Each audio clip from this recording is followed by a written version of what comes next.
When the dog came in the room and took a fat dump in my bedroom, just go to your room, it's all good. While spanking used to be widely accepted, today it's a whole different story. But please do not fall into the lies of the culture and think that spanking is too harsh and I don't want people judging me. That's a bunch of nonsense.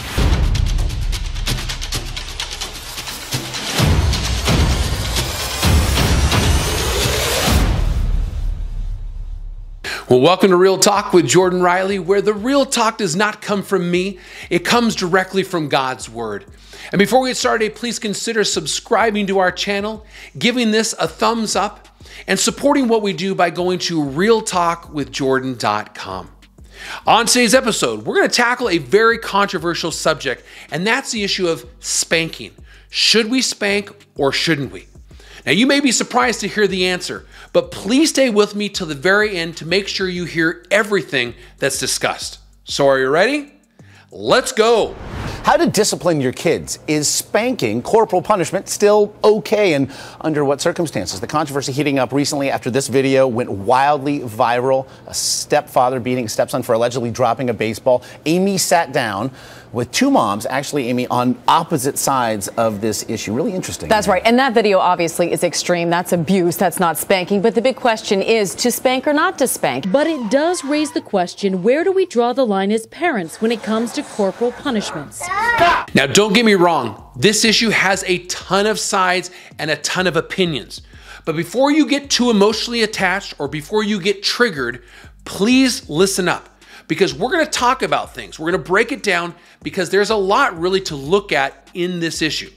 But before we get really into it, I want to lay a groundwork and a working definition of what spanking is and what it's not. So spanking is not beating up a child, punching them, throwing things at them, or leaving them black and blue with marks on their body. That is abuse. My definition of spanking is this: a measured response of a non-damaging act of mild pain that makes the child feel the seriousness of their actions. Sadly, too many parents refuse to correct their kids. They refuse to discipline. They refuse to spank. Now, they do that in favor of just use your words. What do you mean by that? Whatever that means. Or, take a time out. Go to timeout in your room for yelling. For how long? 5 minutes. I mean, what do they get, a vacation? Or they get to do whatever they want? Or what about the go to your room? I mean, come on, kids love to go to their room so they can play. That's not punishment. These are not effective. They do not work. Can you imagine? Let's go to real life as an adult. If I'm speeding down the highway at 80 miles an hour in a 50-mile-an-hour zone, and the cop pulls me over after getting my license and registration and proof of insurance, and he says, you know what? I just wish you'd use your words next time, but here's a warning, don't do it again. I mean, come on, you guys, think about that a second. If that happened to me, guess what's gonna happen next time? I'm going to speed again. There has to be consequences for actions, and the consequences should sting. I mean, think about that. If they sting and they hurt, it's a deterrent from doing it again. Now, even more tragic than this is that government officials are more and more getting in our way, and they're telling us what we can or can't do with our kids. Watch this. There are calls on the government to withdraw a section of the criminal code which currently makes it legal for parents and caregivers to use corrective force or physical punishment to discipline children. On Thursday, NDP House Leader Peter Julian urged the government to repeal Section 43 of the Criminal Code, saying, "We call on the Trudeau government to put an immediate end to the corporal punishment of all children in Canada. Children are among the most vulnerable people in our society. It is time to take meaningful action to protect children and ensure they aren't being harmed by their parents and legal guardians." Now, there is so much wrong with this video. I mean, one being that the government officials are telling us how to discipline our children. What? No, that's absolutely wrong. But also, they're making it a crime to punish our kids. If we spank our kids, you can go to jail. And please understand this, you guys, it's becoming more and more prevalent around the world. There are countries that have banned spanking, made it illegal, punishable. It's a punishable crime. This is what our world's coming to. And again, like I said, it's the norm in this postmodern world. And why is that? And you need to hear this. It's because studies are telling us that this is wrong. Or people have judged other people for spanking their kids, or they rely on experiences when they were kids. This is absolutely incorrect. And yes, in 2023, in this postmodern world, people have created their own truths. They believe what's in their head. Bro, what are you talking about, man? You know, and it's really confusing, especially again when you rely on studies, because if you look at studies across 20, 30, 40 years, you know, 1 minute carbs were bad and now carbs might be good, and trans fat were bad and maybe now trans fat is good because of some goofy study. Remember, the studies that's not gospel. Just because someone came up with a study, who paid for that study? Who was behind that study? How many people were studied? There's so many things, so we need to not just focus on things that we read in the media and things that we kind of believe in our own head. Again, like I said, there are so many different views on this.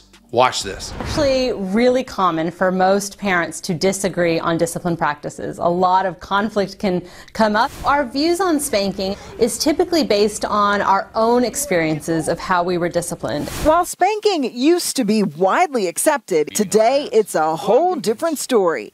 I'm going to spank my son. Whoa, whoa, whoa, now wait a minute. What are you, a monster? Now again, like I said, before you get overwhelmed and start to melt down with all the views and opinions and, you know, doctors with all the letters after their name because they have all these degrees and stuff, we need to see what God says about this, not what the culture says about this.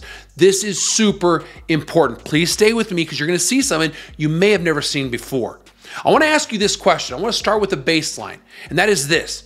If Jesus had had children in the Bible, would he have spanked his kids? Now think about that a second. Of course, Jesus did not have children. This is a hypothetical scenario. But would Jesus have spanked his own children? The answer, according to Scripture, what I believe is yes. Look at Matthew chapter 5, verses 17 and 18. Jesus said that not a jot or tittle will pass from the law until it is accomplished. So Jesus was affirming the Old Testament. And in the Old Testament, we see in Proverbs chapter 13, verse 24, it says, "He who withholds his rod hates his son, but he who loves him disciplines him diligently." Wow.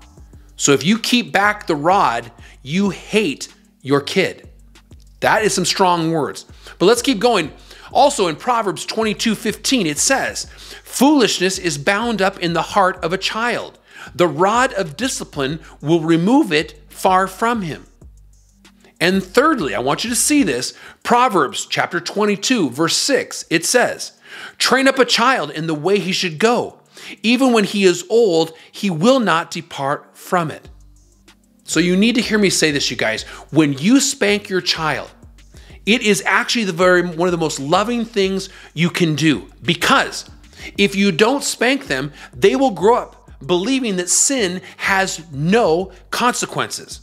And that will be far worse, than having a temporary spanking on their rear. Growing up to be adults who are entitled, thinking they can get away with anything, and there's no repercussions. You see, discipline, according to God, is very beneficial. The rod in some of those verses in Proverbs, it's referring to a small, thin stick or a switch, which can inflict small pain with no lasting physical injuries. And let me be very clear. I want you to hear me say this. Discipline should never be abusive, unfair, or done in anger. But discipline should be done in love, with purpose, and under control. I hope you caught those. We as parents are commanded by God to discipline our children and correct them. That's, hence the training up a child in the way he should go. Think about it this way. For those of you who are dog owners, I have a puppy she's not a puppy anymore. She's almost 7 years old. But the thing is I had to potty train this dog. Now, when the dog came in the room and took a fat dump in my bedroom or squatted and peed there on the carpet in the living room, I didn't just go, just use your words. It's okay. Just go to your room. It's all good. What's wrong with you people? No, I gave her a little smack on her bottom, and said no and put her outside. I trained my dog. And after about a week or two of that training, she realized that when she did a certain action, there was a consequence that she didn't like, that hurt her. Now, I didn't beat my dog or didn't abuse her, but I gave her a nice little tap on the rear and she would kind of yelp a little bit and she wasn't happy about it. But it taught her not to go to the bathroom in the house. Now, again, why are we to discipline our children? Think about this. Because God our Father disciplines us. You need to see this. Hebrews chapter 12, verses 5 through 11. It says this: "My son, do not regard lightly the discipline of the Lord, nor faint when you are punished by him. For whom the Lord loves, he disciplines, and he punishes every son whom he accepts. It is for discipline that you endure. God deals with you as with sons. For what son is there with whom his father does not discipline? But if you are without discipline, of which all have become partakers, then you are illegitimate children and not sons. Furthermore, we had earthly fathers to discipline us, and we respected them. Shall we not much more be subject to the Father of spirits and live? For they disciplined us for a short time as seemed best to them, but he disciplines us for our good, so that we may share his holiness. For the moment, all discipline seems not to be pleasant, but painful. Yet to those who have been trained by it, afterward it yields the peaceful fruit of righteousness." Please understand, if you don't understand really what I was saying, I'm going to break this down for you in a quick sentence, and that's this. God brings suffering and pain to us to help us grow. Why? Because he loves us. If you're not disciplined by God, you are not a part of his family. It says it right there. Yes, and discipline doesn't feel good. It's not something we enjoy at the time. But look at the very end. It says it yields the peaceful fruit of righteousness. It trains us up in the way we should go. And then when we're older, we're not going to depart from it. So if that's how God parents us, that's how we should parent our own children. And I'm not talking waiting until they get to be teenagers or out of the house. No, we start with them from when they're born. Doesn't mean you go spanking a 1-month-old. I'm not talking about that. But as they begin to understand things, as they get into trouble, as they do things that you want to keep them from, or train them or teach them, you need to bring correction. Now, please hear me say this. There are plenty of ways to discipline our children, from when they are little to when they leave the house. But please do not fall into the lies of the culture and think that spanking is too harsh and I don't want people judging me. That's a bunch of nonsense. How you raise your kids and how you discipline them is something that you and I will stand before God and give an account to, And it won't matter what the world thinks. It only matters what God thinks. And he's made it very clear in his word what he requires of us as parents.